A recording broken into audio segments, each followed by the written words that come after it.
ప్రధాని నరేంద్ర మోడీ అమలు చేస్తున్న విశ్వకర్మ యోజన పథకాన్ని చేతి వృత్తుల వారు అంతా సద్వినియోగం చేసుకోవాలని బీజేపీ రాష్ట్ర నాయకులు తుమ్మల పద్మజ, పైడా భావనప్రసాద్, పార్టీ జిల్లా అధికార ప్రతినిధి తుమ్మలపల్లి నారాయణరావు పిలుపునిచ్చారు. Kakinada rural assembly Kakinada north మండలం 2వ వార్డులో భారతీయ జనతా పార్టీ జిల్లా మీడియా ప్రతినిధి తుమ్మలపల్లి నాని ఆధ్వర్యంలో భారతీయ జనతా పార్టీ సీనియర్ నాయకులు పైడా భవన్ ప్రసాద్ సమక్షంలో కార్పెంటర్స్ నాయకుడు తోలుం సతీష్ చొరవతో 20 మంది మన భారతీయ జనతా పార్టీలో చేరి సభ్యత్వం పొందడం జరిగింది. ఈ సమావేశంలో విశ్వకర్మ యోజన గురించి వివరించడం జరిగింది. ఈ కార్యక్రమంలో కో కన్వీనర్ ఘంటసాల గోవిందరాజులు, జిల్లా కోశాధికారి చోడిశెట్టి రమేష్ బాబు, జిల్లా భారతీయ జనతా పార్టీ జిల్లా కార్యదర్శులు Paida Ravindra, state Kisan Morcha secretary Bolisetti Ramakrishna, state executive member Tummala Padmaja, state executive member Srinivasaraju, state council member Vijayaramaiah, జిల్లా కార్యదర్శి గూటూరు పద్మ, జిల్లా కార్యదర్శి కాల్లా ధనరాజు, జిల్లా కార్యదర్శి మణిబాల, జిల్లా ఎగ్జిక్యూటివ్ మెంబర్ అప్పాజీ, బీజేపీ కార్యకర్తలు దుర్గా, స్వామి, ఘంటసాల నాగరాజు తదితరులు పాల్గొన్నారు. విశ్వకర్మ యోజన పథకం ద్వారా ఆకర్షితులై వీళ్ళు ఈ పార్టీలో జాయిన్ అవడం జరిగింది. భారతీయ జనతా పార్టీ సంక్షేమం నరేంద్ర మోడీ గారి యొక్క ఆశయాలు ఏంటంటే అట్టడుగు స్థాయి వరకు కూడా సంక్షేమం అందాలి అనే ఒక సంకల్పం.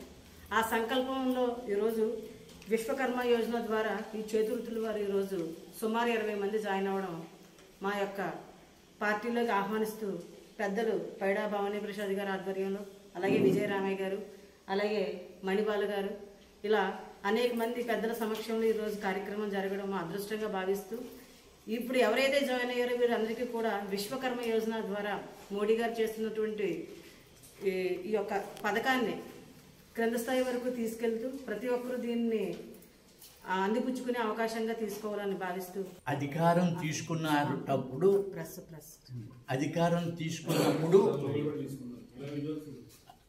అధికారం తీసుకున్నప్పుడు మన భారతదేశం ప్రపంచ దేశాలతో చూస్తే 12వ స్థానంలో ఉంది.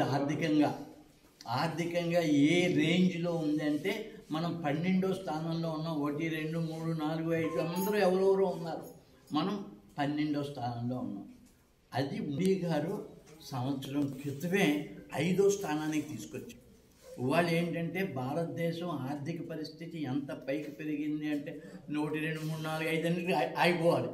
ఇంకా లేకపోతే ఇది వరకు 6, 7, 8, 9 అలాగే వెళ్ళిపోయేది. మన ఏ స్టేజ్లో ఉంది అంటే, ఏ స్థాయిలో ఉంది అంటే ఇప్పుడు 5వ స్థాయిలోకి వచ్చాం మనం. అంటే ఎంత ఆర్థికంగా డెవలప్ చేశారో మోడీ గారు ఒక్కసారి మీరు అందరూ. సుమారు 50 మంది హాజరవడం జరిగింది. ఈ విశ్వకర్మ యోజనలో భాగంగా కాకినాడలో ఉన్న నేతలు, బీజేపీ నేతలు అందరూ వచ్చి దాని గురించి ఈ సబ్జెక్ట్ అంతా అందరికీ తెలియజేయడం జరిగింది. దీంట్లో భాగంగా ఒక 20 మంది ఈ కార్పెంటర్లు అయితే ఏమి, తాపీ మేస్త్రులు అయితే ఏమి, వాళ్ళు వచ్చి ఇందులో ఈరోజు భారతీయ జనతా పార్టీలో జాయిన్ అవ్వడం జరిగింది. ఇది చాలా శుభపరిణామం. ఎందువల్లంటే భారతీయ జనతా పార్టీ ఈరోజు ఎంత దేశంలో కానీ ప్రపంచంలో కానీ ఎంత అభివృద్ధి చెందుతుందో అన్నదానికి మన మోడీ గారు చేసే ప్రతి స్కీము, ప్రతి పని ముందుకు తీసుకెళ్లడంలో మనకి తెలుస్తుంది. ఈరోజు అయోధ్య కానీ మన దేశంలో ఏ పథకాలు పెట్టినా సరే అది చాలా సక్సెస్ అవ్వడానికి కారణం మోడీ గారి గురించి జనాల్లో చాలా పథకాల్లో గొప్పతనం ఏంటన్నది తెలుస్తుంది. రాబోయే రోజుల్లో 2024లో ఖచ్చితంగా మోడీ గారి కేంద్రంలో మరొకసారి, రాష్ట్రంలో ఒకసారి పార్టీని నెలకొల్పుతారని చెప్పేసి నేను